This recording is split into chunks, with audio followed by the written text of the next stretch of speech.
Let's see if this happens. Published. So I'm assuming that means we're live. I don't see anything here, but there's always a delay. So I'll just talk as if I'm talking to myself. Nope, still nothing. It says 6 waiting. We're live?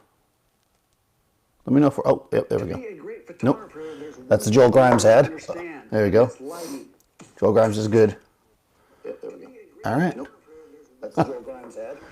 There you go. Go Joel Grimes. Apparently, YouTube thinks that whoever watches my channel likes Joel Grimes because it always puts that ad in there, so that's pretty good. Well, I suppose you don't want to hear this. YouTube thinks that whoever watches my channel likes Joel. How do I turn this volume off? There we go. I am a professional. Cool. Okay. Hey, guys. So I'm doing something a little different. Well, it's actually one of the first things that I did when I first started doing this. I'm using the Mevo. But normally with the Mevo, when, if you're just using your phone, which is how you use it as a controller, if I'm doing this, then questions or people chat, it just pops up and I lose it. So I have another, my iPad, I'm watching it. So hopefully I can actually see questions. So this is something, and sorry, I'm not lit very well because I'm sitting in my living room because I didn't feel like setting everything up. I'm being lazy. It's Saturday. Okay, cool. I wonder why it's... Oh, hey, everybody. So happy Saturday. This is something that... I'm drinking coffee.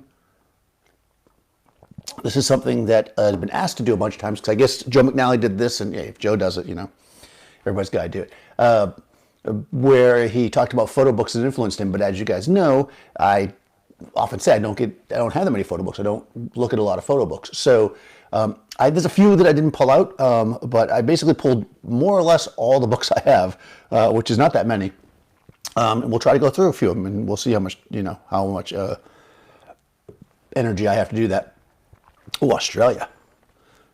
Hey guys, whoa, what time is it in Australia? Are you 12 hours difference, or are you like more than that? I don't know.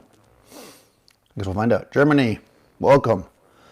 So I hope everybody's doing well and, is healthy.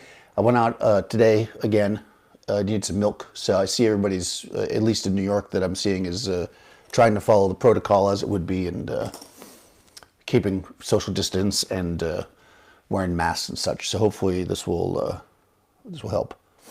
23:02. Oh, it's late. Okay.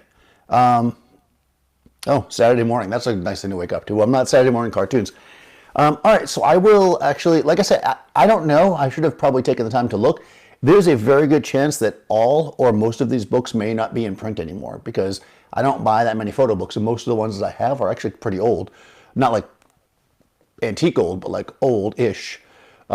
Because they kind of have sentimental value to me because I had them for so long, or they kind of influenced my work or how I think about things. So I held on to them for this time. I haven't bought a recent photo book like within the last 5 or 6 years. So there's lots of awesome stuff going on, but I'm not really in tune with that. Okay, cool. Amsterdam. All right, good. So we got a little crowd going. All right, so I'm just going to start with this one because this is probably the one I pulled out the most recently, because unfortunately Peter Lindbergh passed away last year, I guess. So Peter Lindbergh is or was a fashion photographer, hugely influential in the 90s, which is when I was kind of coming up. But he shot all the ways up until he passed away, which was, like I said, about last year. Crazy influential stuff. Lots of black and white. Can't show too much. I don't want to get blasted off. Lots of this kind of rough, style. His style is very kind of naturalistic in the way that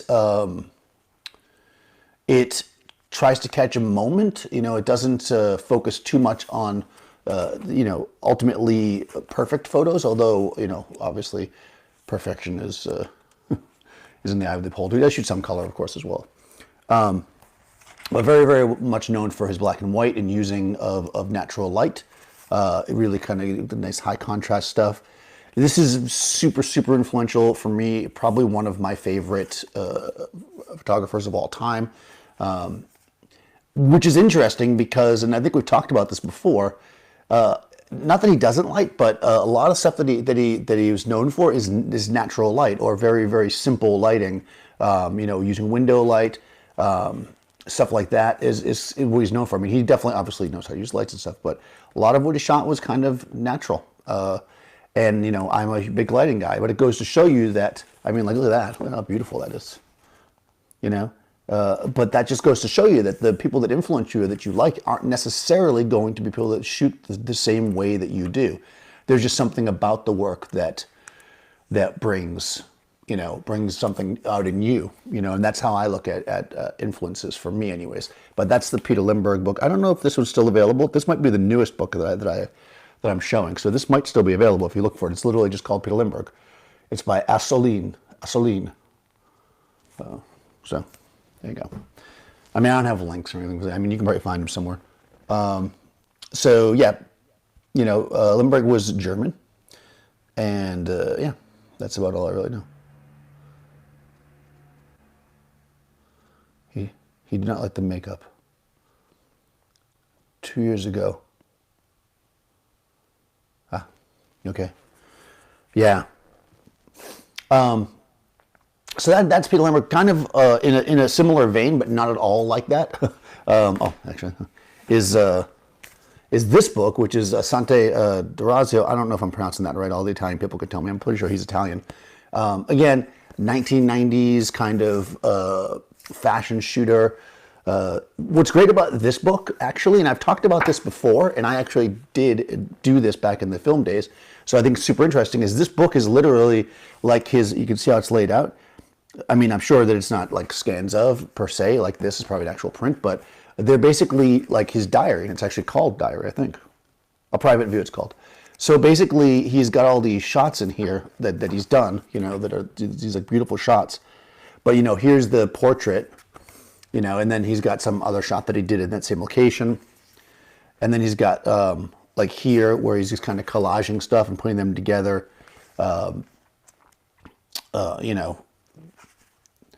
like here's stuff with little notes in it and things. And I find that to be super interesting, because when you are a photographer and it's your life and you're living, like everything that you do is connected to your photography. And I like that about this book. I think that like when you look at this, you don't just see the final photo that he made, this finished image. You see this like what's in between and his thoughts and these kind of things. And that's actually why I kind of like this book. And if you think about it, although much more fleeting, things like, the way, let's say, Instagram is now, like you're putting your portfolio shot, your main shots, right, in your Instagram, and then the stories are kind of like the things he has here, the little snapshots and stuff, little Polaroids, as it would be back then. Like here's, a shoot he did with Drew Barrymore, So, again, this is another favorite. Actually, I clearly looked at this one a lot, as I'll really beat up. Also, very specific to me is this cover shot is out of focus. And what I think is super interesting about that is that it's still like, actually in the back cover, well, the back cover is blurred, because clearly, he's working fast, shallowed up a field, and it's not perfectly focused. And it goes to show you that this is like an amazing shot, like that draws people in to see this book. And if you really super, super closely look at it, it's a little bit soft. So, and I know it's out of focus because like her arm up here is more focused. It's not just the print. Whew. All right, that's a lot of talking. Okay, I'm doing like photo reviews now. Cool.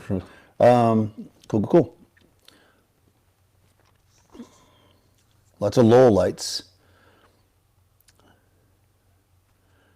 It does a lot of hard low lights. Which Keith? What book? Which book has a lot of hard low lights? By one of these artists? Hey guys, hope everybody's doing good. So that's two. These two are very closely related. Interestingly enough, this is a book that the one I just talked about that I've had for a long time. Like I said, I've had this for much longer than, let's say, this one. I bought this one pretty recently. I'd say within the last 5 years or so. I think probably because I was seeing so much Lindbergh stuff in print that I didn't really feel like I need a book of it. He was working for a lot of the magazines that I was looking at.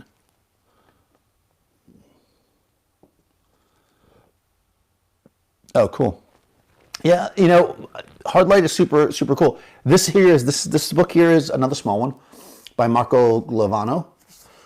This is like a more glamoury book.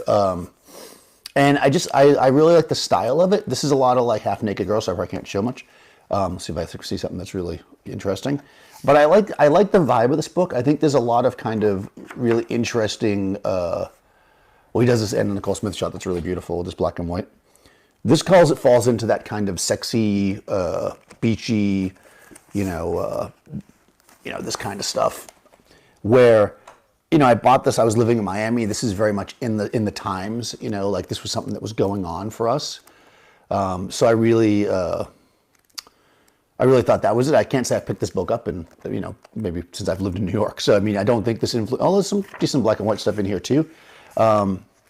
I think this was really much more of an influence when I lived in that environment. When you think about it, I'm living in Miami and the bright colors and shooting on the beach and this, this like black and white Lindbergh stuff was not the same. These like balance each other out. This is much more stark and like New York, though neither one's in New York, it has that feel where this was much more kind of the islands for me. So when I lived in that environment, I thought that book was really, really interesting, and I bought it for that reason, and I've had it for a few years now.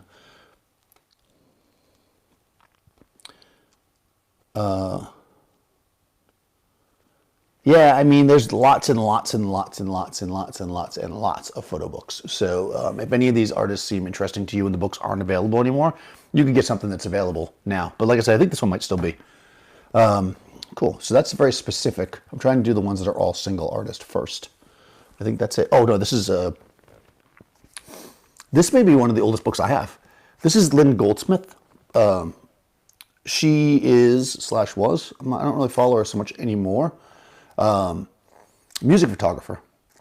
And I mentioned that before, I'm very, very interested in music photography. And again, what I like about this book is that she's got lots of stories about the shoots. And I felt like, especially when I was first starting, which I guess maybe is why we watch YouTube videos and stuff now and talk to photographers and watch interviews, is because you kind of want to know, like what the hell, like, right, there's Ozzy Osbourne, like what's it like to work with Ozzy Osbourne or Michael Jackson, So I found that to be super interesting.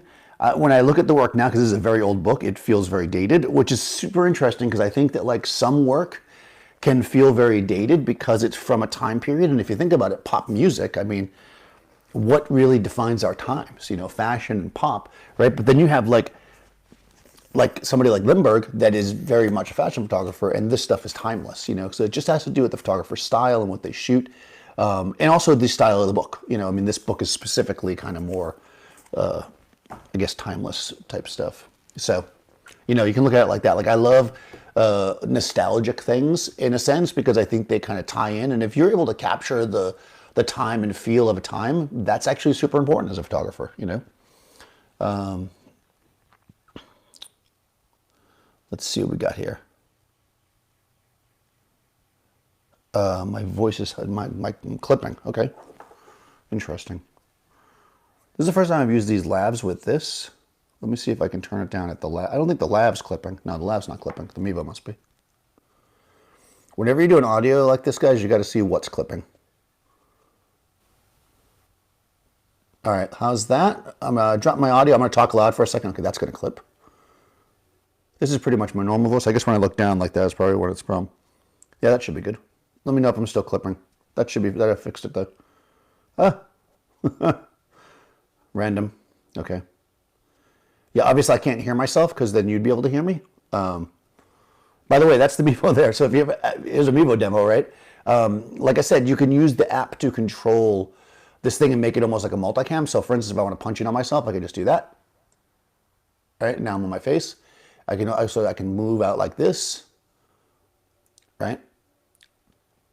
And of course you can go, let's see if you do this, this is the full width of it. You can go full wide. And then depending on how fast or slow, like how long you hold it, like I'm zooming in now, it'll be a slow zoom because of the way I did it. It'll like zoom in, see, nice and slow. So it's pretty cool. So that's the Mevo, guys, because I didn't actually demo it when I was talking about it before. I just kind of talked about it. Not clipping. Okay, good. Sounds better. Okay, good. Yeah, thanks, guys. I can't, of course, not hear it. Have I ever considered doing a conceptual photo book? Maybe a timeline of my work. I mean, Yeah, I mean, you always think about doing books of your work, but I always feel like I'm the kind of person that I don't want to say I don't like my old work, but like when I start looking at it, I don't get like, oh, I want to show this. I very much, I probably because the type of work that I do, being fashion is so, again, what I was just saying about this book, like, it's like, this is kind of dated, if you will, looking, but it's still friggin' Michael Jackson. So it's awesome. But like, I don't want, I think old fashioned just looks old fashioned. So yeah, I'm not a big person to do that, but I have thought about it. In fact, my next video like this, guys, I'm going to do is I'm going to pull out a box of like old prints and stuff. I think we'll go through them and see, and we'll see what you guys think. But no, I never really thought of doing a retrospective book. Okay. I need an editor. Yeah, don't do the book yourself. Oh, hell yeah, I know. That is 100% true. So speaking of kind of retro and other stuff, this one I pick up every once in a while. It's funny, I almost got rid of this a while back, and then I realized it wasn't in print, so I was like, oh, I better hold on to it. This is very much, I mean, I don't know when this came out. This is outrageous, the photos. And what I think is cool about this book, I don't see a date on it. I remember when it came out. It had to have been the 90s. This is which is a very different field than the other stuff I've been showing you so far. This is like, I mean, if people don't know, Us Magazine was like a, like Entertainment Weekly kind of thing. Like it was like basically like an entertainment magazine, I guess. So there's a lot of celebrities in here, a lot of celebrity portraiture, I should say. There's Noah Weil. That's a great shot of him, by the way. But what's nice about this book versus the other ones, and just as far as like seeing how inspiration is, this is super clean, when you think about it. This has very, very clean vibe to it versus some of the other stuff I've been showing you. So, different types of work, inspire people in different ways. So, you can look and, wow, there's Lenny Kravitz and Christina Ricci,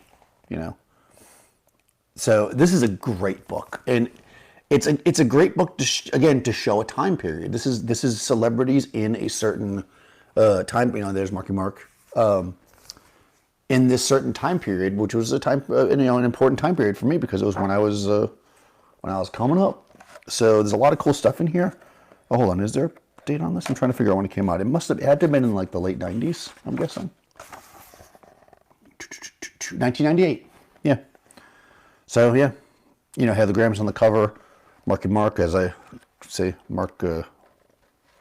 He's an actor, but back then, well, actually, he's probably an actor then too. I guess he started off as a musician.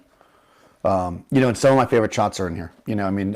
Of celebrities. I think they're super interesting, and they're super clean and crisp, and they just have a different feel than some of the other work I've shown you. So you can see how like different stuff inspires different parts of how you operate and work. Also, that the celebrity portrait stuff is always really fun. Adorama could do a coffee table book that would be kind of interesting. Gregory Heisler, yeah, also pretty cool. Lots and lots of great photo books. I have a friend, Dean, who is like a collector of photo books. I mean, if it wasn't, maybe when this is all over, I'll go visit him and we'll look at his books. I used to go, he's moved since now, he used to live in New York. I used to go to his place and just sit there for hours and look at his books, because I have moments where I'm like, oh man, I want to look at some photography, and I'll just drink it all in. But after a while, I don't like to keep looking at it. That's why I don't own a lot of photo books. Like I like to go to museums. I love to go to art shows to see like what's fresh and what's new. But I don't collect a lot of photo books. So these are ones that are very much ones that I've kept over time. For various reasons. Let's see. Okay, so there's not that many, so I guess we will get through them. Because we've only been cranking for like 20 minutes. Wow, I'm flying. Any questions, by the way, guys?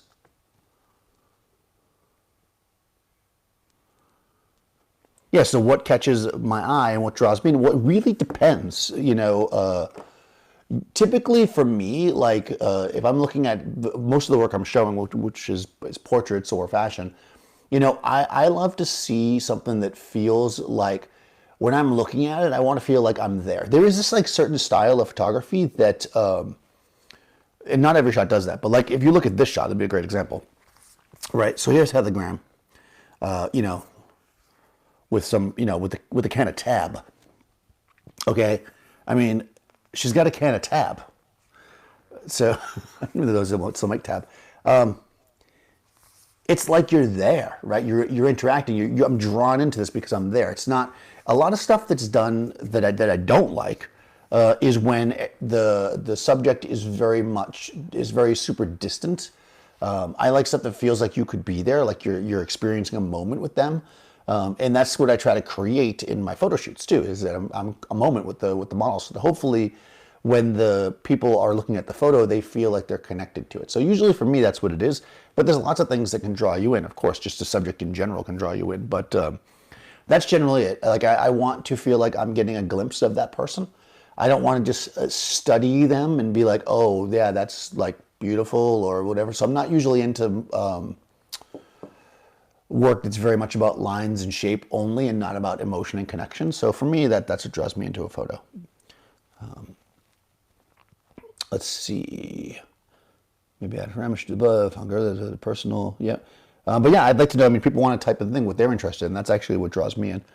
That's what catches my eye. Would you recommend buying books with photos that are curated or just surf the web?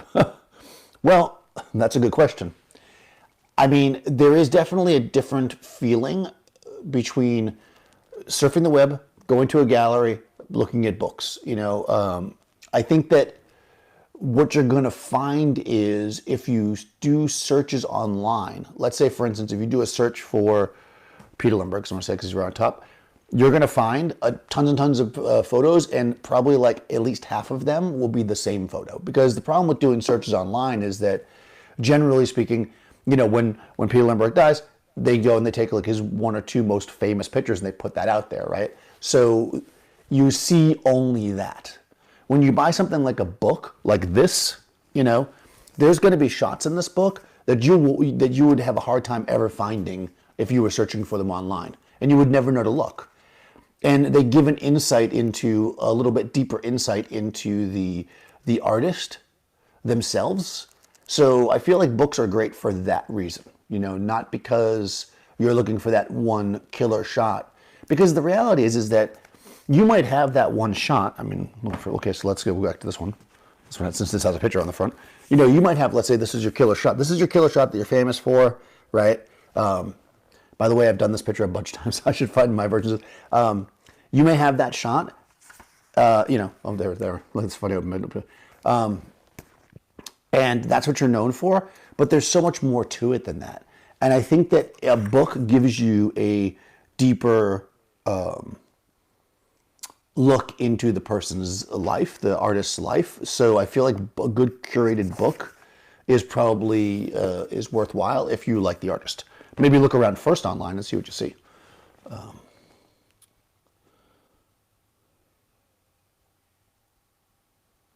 Would you recommend?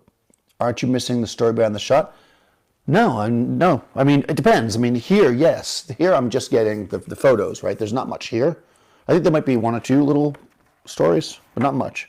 Yeah, like here, here's a story about Richard Gere. But yeah, that's exactly my point of a book like this. This book, literally has, like, this is his notebook. He has, it's in a notebook. It is what it's for. It's showing Polaroids. It's actually got notes on which by the way, I was obsessed with when I first got this book because it's a film. What film he shot, how many rolls, if he processed it, who did the hair and makeup, so yeah, you're getting this like bit. You're getting this you are getting the information, the little glimpse. A book that is just simply pictures might not be give you that. But then again, sometimes those books are great too. It really just depends. And this Goldsmith book, by the way, is the same. This is actually a really good book. I mean, I don't want to make it sound like it wasn't good because I said it was dated, but here's the story, when she shot with him, so I think those are really interesting to me. I mean, I don't want long stories. What I like is, I mean, having been around a lot of photographers and being a photographer, I love when a photographer can tell me a story in like 2 or 3 minutes that tells about that photo shoot. I don't want this long, huge book about one photo shoot, but like little details, little smidge. That's what I like in a book. Yeah. seen the print person as more feeling. Yeah, I mean, also a printed book looks different. I do not have any Helmut Newton books. That's the question, which is probably interesting, right? Because I mean, Helmut Newton's pretty amazing, but I do not actually own any.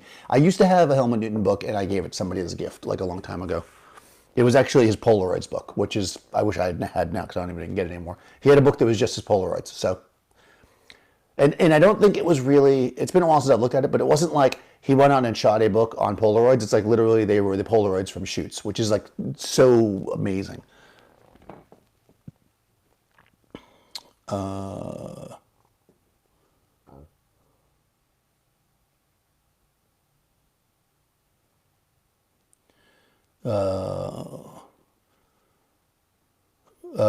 My tattoo looks cool. Do I have a meaning? Yeah, yes, yeah. I mean, yeah.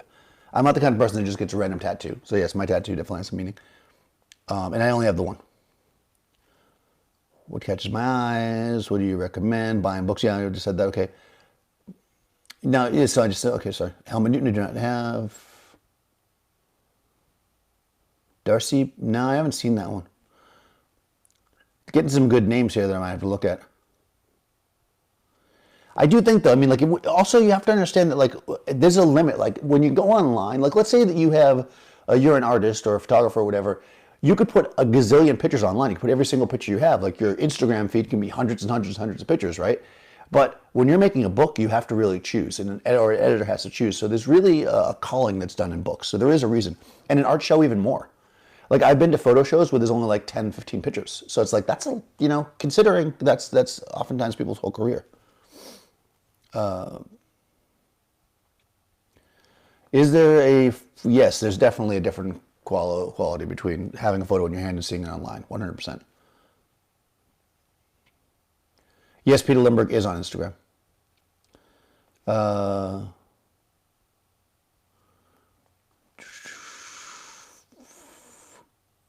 Yeah, Marcus.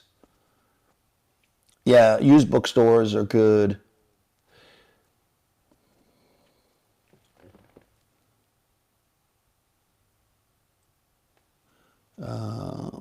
When was the last time you were seriously blown away by a photo?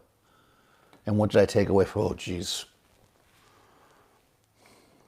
I mean, blown away? Not very often. I can't even remember a photo that blew. I mean, there's photos that I'm like, oh, that's a cool photo. I don't know. Blown away, I don't put that much credit in photography, or too much credence in photography, I guess. I'll have to think about that one, but I can't think of that. Maybe a whole video if I could really think of photos that have really made me go, oh yeah, you know. I mean, I love Danny Clinch's work, so usually when I see it, I'm like, oh yeah, this is great. But I blown away. That's a lot. I understand inspiration from other photographers. How did you discover yourself as a photographer? Yeah, I mean, I've said this before, I'll say it again. You discover yourself by not really looking. You know, I think when people try to develop a style or develop a thing by like saying it's a thing you have to, and this is what you're going to get. Marketing people are going to tell you this, but I think artists will say what I'm going to say. You don't create a style. You kind of just by saying you're going to create a style, you just kind of do it. Eventually, you'll see that it exists, and you'll be able to. A skill is to be able to look back at it and be like, oh yeah, these are the things that really define my style. So the way that I would say you kind of find yourself as a photographer is you just shoot. You know, shoot what you want to shoot. Try to tell the stories you're trying to tell. And eventually your work will become consistent and you will actually have a style. You know, it'll come. So, yeah. So, all right. So, love the daily videos. Oh, thank you. On food photography. I may actually do that for Adorama this Thursday. So, we're trying to figure out the logistics of that. On food photography. So, possibly, I'll let you guys know. Obviously, we have time coming up. I already spoke to them. I guess I'm going to have a meeting with them on Monday. We might try to do a live stream from here. I just have to make sure, you know, they have different standards than obviously I have from doing it with my Meebo. So if we're going to do that, I have to know I can do it. So I got some equipment when I was in Manhattan last week. So I think I can do it from here. Interesting fact, this week I ordered books worth $1,500 to support a friend. Oh, that's cool. That would shut down the bookstore. That's actually a good idea. I mean, make sure that, I mean, not to tell you guys, I mean, I don't know where everybody is financially, so you got to do what you got to do. But even if people are pulling back, if you're in the position to spend money, especially on small business stuff, you know, this is the time to do it. I mean, you got to figure that the smaller businesses are really getting smacked. Yeah. Yeah, so this is interesting. Also, there's a difference when a photo is a full wall, and I feel like that's a big thing. The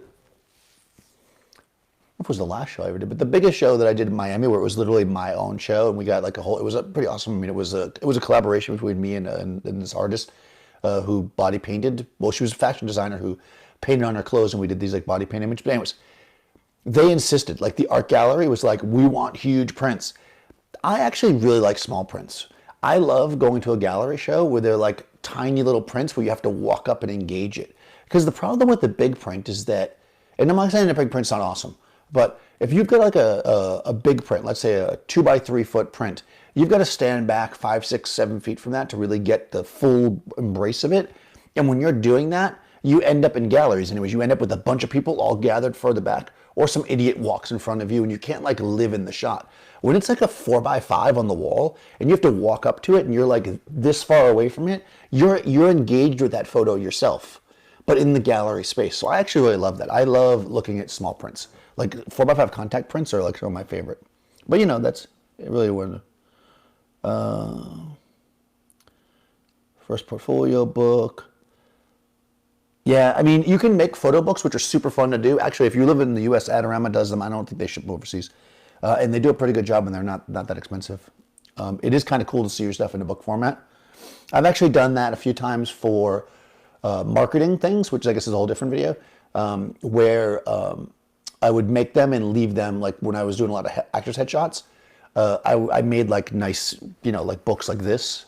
Basically, oh, maybe if somebody out there has them, you have these limited edition books. And I would make these books of headshots and stuff, and I would leave them kind of near the couch. I mean, I asked permission, obviously. I'd leave them in the places where people went to get their prints made. So, like, when they were waiting for their turn to put their order in, they'd see this, like, you know, this beautiful book of my work, and I'd also have cards there. And, of course, they're already there, so clearly they already have their photos, but you're kind of putting it in their mind for the next time. So, yeah, and it's not so expensive anymore to print a photo book.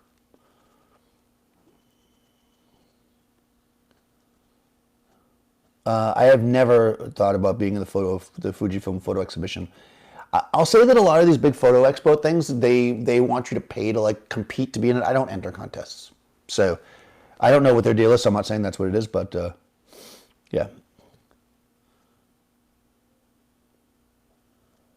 Oh, thanks, Hassy Brown, Marissa Shot.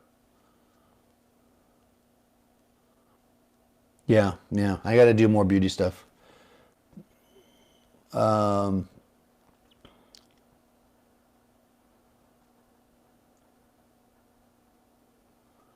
Oh, that's true. Yeah. When you see something you don't like, you want to kind of think about what you don't like about it. I feel like most people don't spend enough time caring about things they don't like. You know, but maybe that is a good exercise to look at work that you don't really care for and try to figure out what it is you don't like about it. That's another way to grow for sure. Do you ever buy photography magazines? Not in a while, but I used to. There was this whole like maybe I should because I'm more beautiful. There was this whole movement when like magazines started to kind of become less popular as the internet became bigger and bigger, and people were like magazines are going out of business. Where there was like this whole push for these like magazines that would come out less often, like they'd come out like 3, 4 times a year, but they were just beautifully published, almost like books, magazines. And they'd be like 20, $30. And that's the beauty of being in New York City. Like these cool magazine shops would have these magazines, and I mean they were magazines, but they were just beautiful, and they'd be expensive because they were expensive because most of the times they were coming from overseas here, so blah blah. And yeah, I went through a period where I bought a lot of those, but again, I usually gave them away because most of them were fashion, and like a year later, I'm looking at it, I'm just like, I don't care about that anymore. So that's just me personally. So not really. What do I think about the magazine format? I mean, I like magazines. Uh, Yeah, I don't know anything about the Fujifilm exhibit. There's that other one that's like outside in Brooklyn. That's another thing. Usually those things though, I don't know. I don't put my work like that. I mean, somebody see if Seth was here right now, he would say that I'm a snob. But I usually will only like do something like that if I'm the only one doing it. I don't do group shows. I mean, I would do it if it was like part of something I was part of, like if everybody in my studio did it or everybody at Adorama did it. But to just be in some random group show is just not something that that gets you motivated. I know that sounds snobby, but that's just the way it is. Yeah. Yeah, I just don't see the I don't see a reason that I would do that. I mean, and nothing wrong with it. Do it if it makes you happy, but it's just not something I care to do. I'm not big on that. I don't enter contests. I don't go in public shows. I don't do that kind of stuff. It's just not what I do. For me, the public show was to be in a magazine. I mean, that's really what I was after, and I got.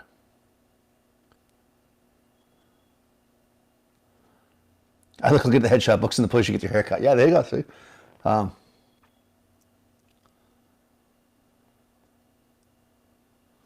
An idea is doing it, but yeah, I mean, you could do that. I mean, you definitely can shoot. So when I was first starting, I mean, and I guess you could still do it today, is you do what's called spec shoots. Like you get the agency models. Once you're at that level, you have good stylists, you have all that stuff, and you shoot it like it's an actual editorial, and then you try to sell it basically after.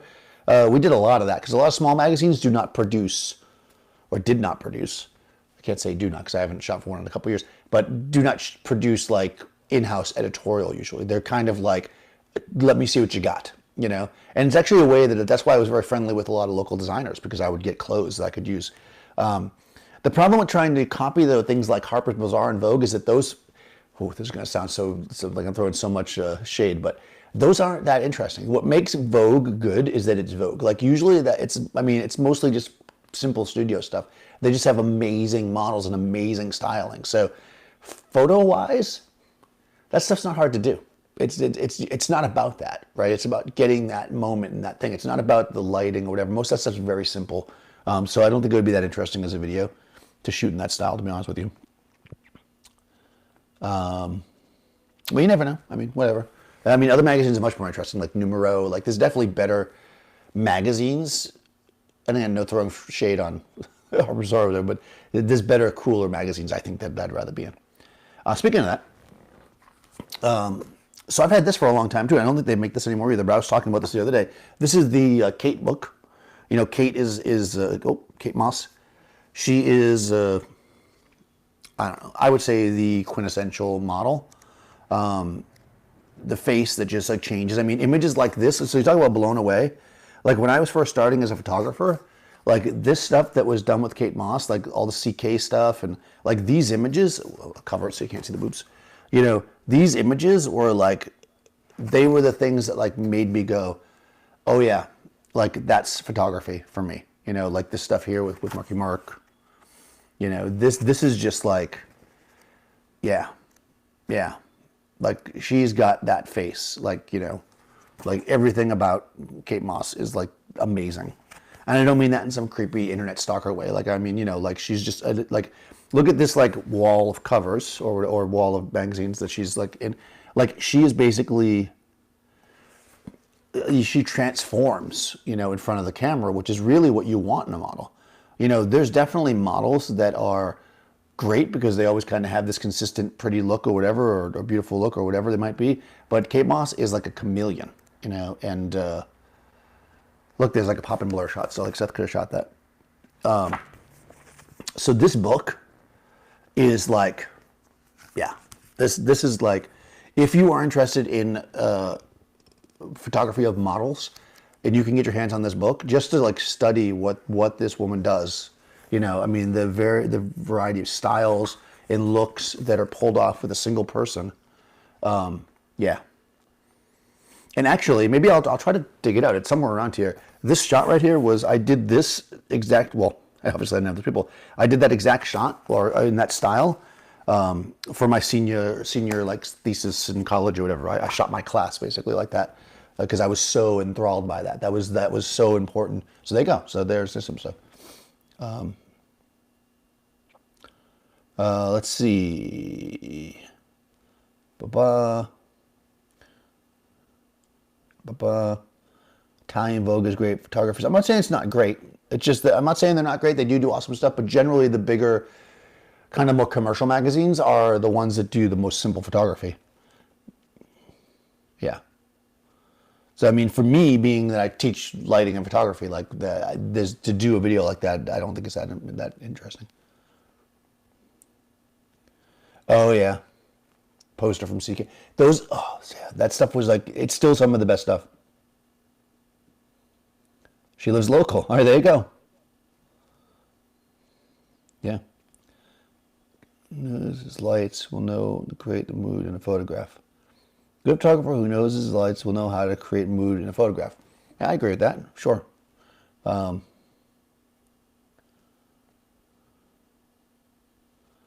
Yeah, I mean, the thing is that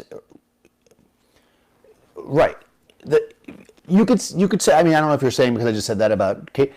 No, no. Like you could take if you take me, let's say as a subject, or I don't know, just some other beautiful girl, and you put them in all these situations with the best lighting in the world, they still won't be what she brings to it. It's the second that you realize as a photographer that you are only a small part of it, that's when you'll start to really be able to get stuff. Who you shoot, how you interact with them, what they bring to the table is so important. It's not just about you and your, now don't get me wrong, you and your lighting is important and knowing how to interact with them, and that all works together, but you can't take somebody that's just got no life and make this out of them. You know, you can make good pictures out of them, sure, of course you can. And you can give them the best thing they can be. And I think that's also super important. I mean, I don't mean to like sound like I'm blasting people. Like if I got somebody in front of me and they were like, I want a shot like this, I mean, I could do it and I could get a really good shot of them like that, but it will never be this. And that's what a good subject will bring to you.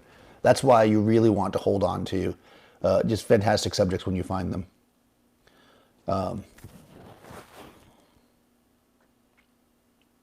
Huh. You were watching the live one yesterday, and then yeah, I'm going live a lot often. Well, I figured for this it'd be good to go live because I thought it'd be a good conversation. Plus, if I wasn't going to go live, then I would literally just sit here and do this to myself, and then I would just put it up, and it would be the same thing. But now I get to answer questions and stuff, or try to. So I'll try to go live more often if I can.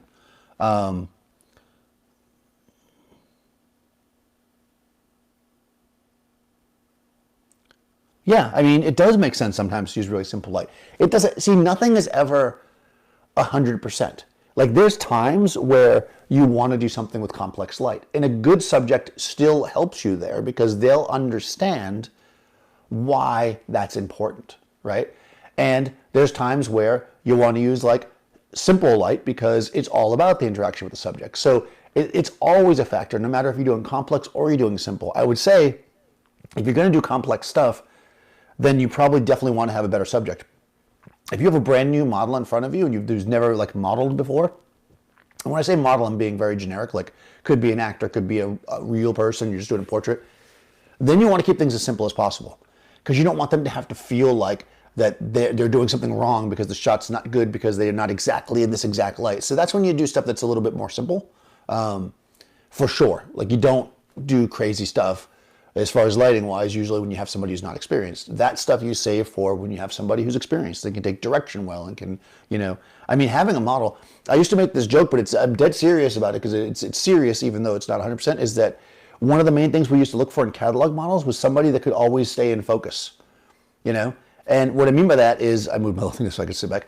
What I mean by that is that when you're shooting medium format back in the day, especially when we didn't have autofocus, like models, when they start posing and doing their thing and doing whatever, like they can move in and out. You'll literally lose shots because they move, just that the timing's just not right. You're trying to follow them, you know, and a great model like knows like this is my point and I'm going to stay here, and they will stay in focus even though they're doing all that cool stuff. They just know how to do it, and it's like it's an art, and that's the kind of model that you need when you're doing more complex lighting, because you need that to know they're going to stay there so you don't have to worry about all that. Then when you're shooting somebody that can't do that, like let's say kids, or it comes up a lot. I haven't seen Patty yet, but I don't know if you're here. I just didn't see it pop up. Animals, things that won't stay in one spot. That's when you want to do lighting that's more open and more easy, because then if they move around, it won't ruin the shot. Like that's really part of your factoring in. That's why casting is super important. Yeah.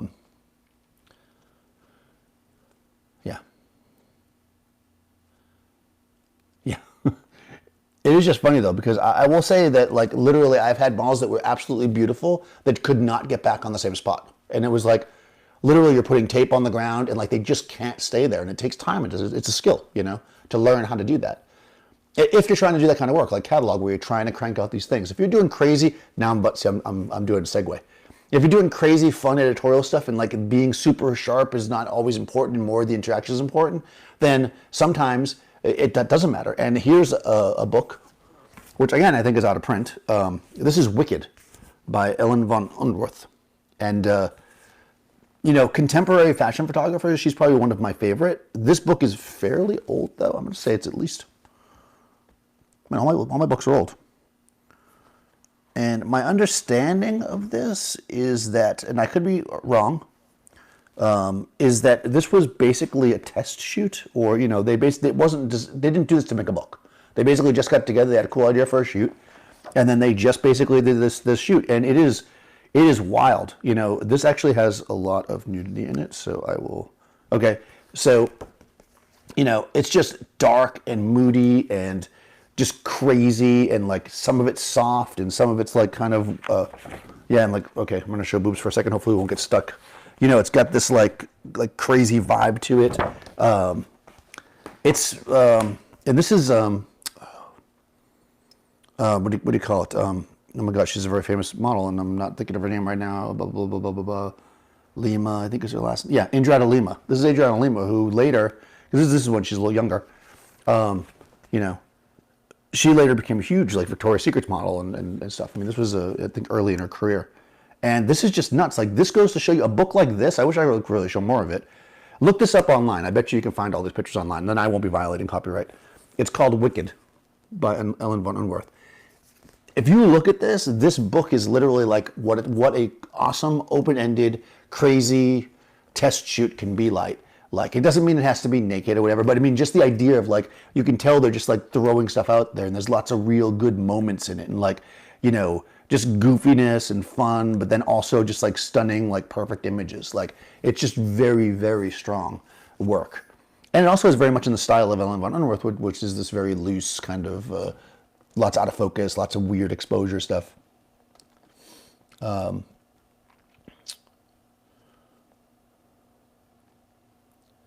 Yeah, take every aspect, exactly, blah, blah, blah. Yeah. Do you ever do natural light shoots, or do you go to always with light up? I mean, I shoot a decent amount with natural light, surprisingly. Probably the reason you probably won't see much of it, unless I'm just putting it on Instagram, because to teach natural light is to not really, it's nearly impossible to really teach you more than just how to get an exposure. I mean, there's only so much to it. Lighting is, like studio lighting is much more flexible as far as teaching. Like there's a lot of stuff you can really show and repeat. Because you have to understand, like if I go out and I shoot something, let's say I take a model and I stand on my porch and I make a beautiful shot of the soft light bouncing around. And then I'm like, yeah, so that's all how you do it. Like, you don't have my porch. It's not the same time of year for you. You don't have the same, like, there's a lot of factors that don't really make sense. So it's just literally you just watching me make shots. Like, I've seen lots of videos like that. A lot of YouTubers, that I've seen do videos, and they're cool, But what you get from those videos is not, in my opinion, is not how to light stuff and how to do that. It's more like if they're cool about like how to work with the model and maybe their thought process of like framing stuff up. You're definitely not doing lighting videos, which is primarily what I'm slated to do for Adorama. That's kind of my position. I'm the lighting guy. But yeah, I do shoot with natural light. Oh yeah, I've never met her, but everything I've seen of her is really cool. I've seen interviews and stuff, and she was a model, yep. No, that's not what I'm saying. I'm saying that Adriana Lima is a big model. I don't know if she still is. The American Masters episode on Richard Avedon, which is on YouTube, is pretty good study of photography. Yeah, Avedon was amazing. Ton of friends in town. 3 people. Okay, I don't know what that means. Okay, so I only have one more. Actually, I have 2 more, so I'll do this one first. So as I was looking through my photo books, I found this, which is the most amazing thing in the world. Like, I love this kind of stuff. So this is the Big Shot, which is was the Polaroid camera that was really super long. I don't know if you guys know. You can probably Google it. Andy Warhol used them a lot. But like, this is like the advertising and stuff for it. It's so awesome, And what I love about this kind of stuff is that, like, if you look at like modern camera like catalogs and stuff, I just don't think they have this same like flavor that this old stuff has. I just think it's so neat. It's such of the time, And I guess because it's Polaroid too, they really like, look at this dude. He's like, wait, hold on, let me get it in the light. This is the cool thing about the Mevo, right? I can hold him like that, and then I can go like that. Look at that guy. Like, he's awesome. Like, he's somebody's granddad or dad or whatever, It's like, he's like a real dude with his awesome mustache and pipe, and I don't know, he's just great. So, like, I actually, what blows me away, I love this stuff. This is probably the thing that I like the most. I love these old, cheesy camera catalog things, They're just so cool, God, so good. Anyways, that inspires me right there. I'm going to go ahead and shoot. All right.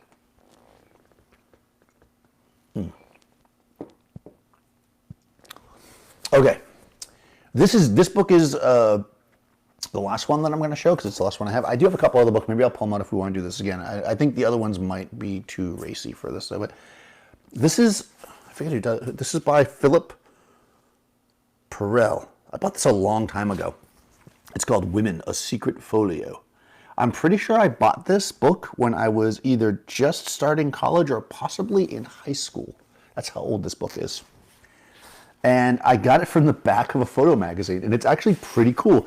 And part of what I like about it is that it's, well, first of all, it's a study, right? I don't know if it's hard. It's probably hard to see. You can see in the cover here. It's basically the photographer's like diary or interaction with these 4 different models. So he basically shoots 4 different models, of different ethnicities and different looks, right? And he does these, various portraits with them. And I love the Wicked is $971 on Amazon. Man, I should sell it. It's a slipcase, which I love. I'm always a big fan of slipcases. The outer part of it is completely trashed. I'm sure, don't tell me how much this is worth because I'm sure it's worth nothing because it's trash. My cat tore it up. And it's just a very nice presentation. So one reason why I like this book is just because when I got it, I was like, man, this is really nice. A lot of photo books are just basically a book. Like this book is literally like this slipcase. It's got these like nice shiny pages. And then in between, he's got like these like, this like diffusive, paper here with the stories. It's really, this book allowed me to, it has like a little poem or whatever. It basically gave me the idea, more so than I really understood, that like photography in and of itself can really be about storytelling, and not in such a way of like being obvious. Because I think what we tend to lean towards is the obvious story, right? We're like, okay, I want to tell a story of, this person doing this, and you literally shoot those things. But I think photography doesn't need to be that, right? It can be a series of images that evoke emotion, right? And in that emotion, we tell the story of our subject. It's not so much to be like, okay, they're an auto mechanic, so I'm going to show them turning a wrench or doing a thing. It's literally more about the little tiny secret moments that we interact with that person that maybe you don't even see, like the average person doesn't see, but they see. That's why you see those classic shots of like their hands with the grease on it, or their whatever, like things like that, right? These are the things that we can use together to tell stories. And this book really showed me that. Like each one of these women has their own little like story. And when I say story, it's not specifically a story, but it's a story in more of like a looser term. Also, I love these really large shots that are like diffuse. Oh, I'm going the wrong way, I think. There we go. They're just the use of this like really super, this is actually super high speed film, I think.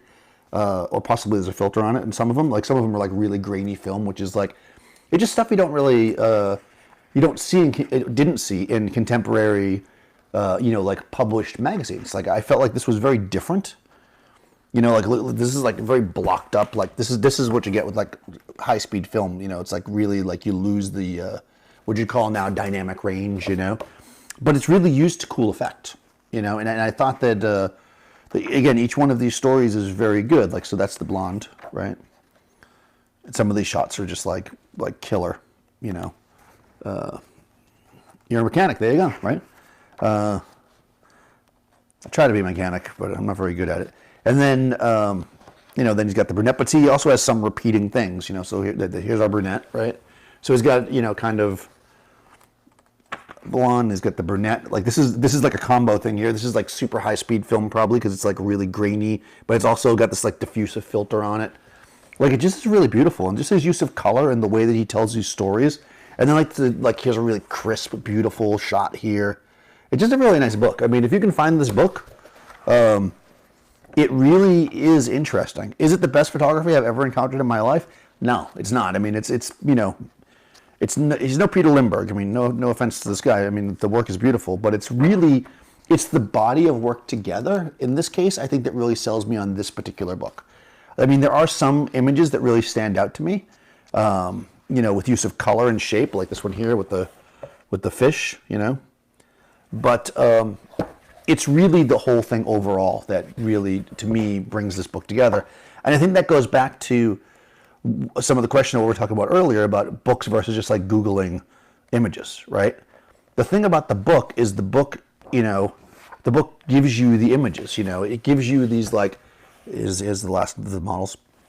It gives you these images in a way that are presented as a storyline, or they work together. Here's more of that kind of soft, and you can see there's this consistent vibe through this whole book, right? With each of the different subjects, each of the different women, he's incorporating kind of their own style, like how he sees them and how he interprets them, but also his style bleeds through. They all have some very similar things. They all have some things that are a little different because of the locations and the type of subject that he's photographing. I think that really helps define what a style is. So this is a cool book if you can find it. I don't know if you could, like I said, I bought that book a long time ago. But I remember showing it to somebody like, I don't know, maybe 10, 15 years ago, and they were able to get a copy. So I don't know if they're just like on the used market. Let's see.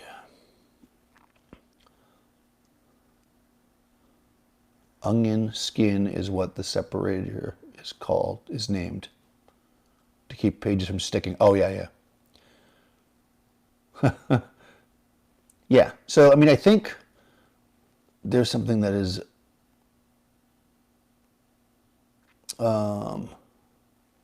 you can't find it used online. Yeah, it might be hard to find. I mean, like I said, some of these books, I used to have tons and tons and tons of photo books, and I gave them all away because I don't really look at them that often. But these are the ones that whenever I kind of go through my a couple times a year, I go through my house and I look for things that like are sitting around that I would just want to give to people because I don't use them and I don't reference them. But when I sit down with these particular books, I spend time looking at them, and I remember why there was a time that I spent my hard-earned money to get those books, and excuse me, they still do for me. Which one did you order, Cameron? That'd be curious. I'm curious which one you ordered. Not Wicked for $971. I mean, wow. I mean, it's a good book. I don't know if it's worth that. Although the person who knows Ellen, maybe if you can get her to sign mine. I mean, because I feel like this might have been like a short-run book. I don't even remember where I got this from. And of course, it's beat up because I'm not a collector, so I don't take care of my stuff like that. So, the Secret Folio. It's pretty good. I mean, again, it's not the best photography I've ever seen. And if you tried to repeat these shots, I think they might come off as a little cheesy depending on your subjects these days. But I think as an overall body of work, it's very good. And I remember like years ago, like trying to Google, maybe I'll try it again, just this artist, and I don't think I found much else from them. So I don't know really where the book came from, but yeah. Peter Lindbergh. I mean, anything by Peter Lindbergh is good, but the one that I have that I always refer back to is this one. Yeah, okay. It's literally just called Lindbergh. I mean, it's this is a great book. It's also small, which is nice. I love this book. It's really, it's very good. I don't get it that often, but every once in a while I'll pick it up and look at it. All these books I do that. They sit on my shelf until I get until I get motivated, and then that's the way I go with it. All right, well, there you go. We've looked at photo books. That's all I got. I'll have to get some more photo books. Yeah, we looked at those. Like I said, I have a couple of the books that maybe I'll pull down. I know I have a David Hamilton book, but we definitely can't show that. David Hamilton is like, well, there's some troubling stuff with Hamilton. Apparently, turned out to be a little bit, maybe doing things that wasn't very. I don't want to talk about people, but Hamilton had this thing where he photographed. It was very controversial because he photographed a lot of very young girls, and apparently there was an issue. But the style of work that he does is very, very beautiful. He does this kind of super soft, dreamy stuff. So probably can't really show that. And I think I probably have one or two books somewhere. I'll have to look, see what I got. Yeah. But, yeah. Yeah, I mean, I think that in a sense that the idea, like I would much rather, I'm going to lean back now. I'm going to lean back. What's cool about the Mevo is I can lean back and I can go like this. That way you're not looking down my, watch this. It's going to come in now. Well, I mean, I'm watching it over this easy. I think like, if I miss one thing about being trapped, I miss a lot of things, but the idea of like going to a bookstore and like looking through photo books is so different than just going online and Googling stuff. Like to physically touch them, to see how they're put together, it's just a different experience. So I recommend that like you do that, and if you find a book that really inspires you, that you pick it up. I would say, because I've made this mistake, I wouldn't go in and buy like 5 books at once, because I feel like when you're in the moment, you're just like buying. See if you really like a book before you purchase, because they can be expensive. But I definitely think it's worth it if you get the right book. You notice I didn't show any books on technique. I talked about this before. I used to have tons of books on technique. I think they're useful maybe when you're first starting, but for me, like I don't need a book on photo technique, at this point. So I got rid of all those. I gave them away. But if there's books out there on photo technique that you guys use or like, then feel free to either, if you're watching this later, put it in the comments below, or you can put it in the chat now, I guess. YouTube used to not save the chat, but now it saves it. So if you're watching this video after the fact, there was a whole bunch of chat going on. Let's see, anything else? Dan went, oh, now I'm leaning forward really close into the thing, so you look at the top of my head. Let's pick this up so I can see if there's any questions.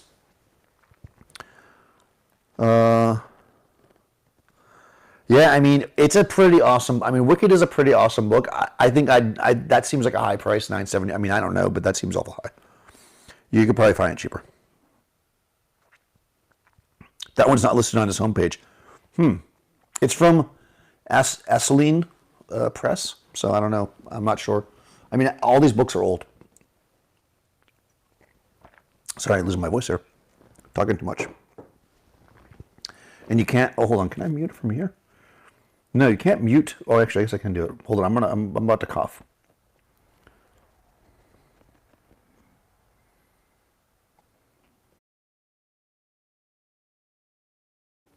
There we go.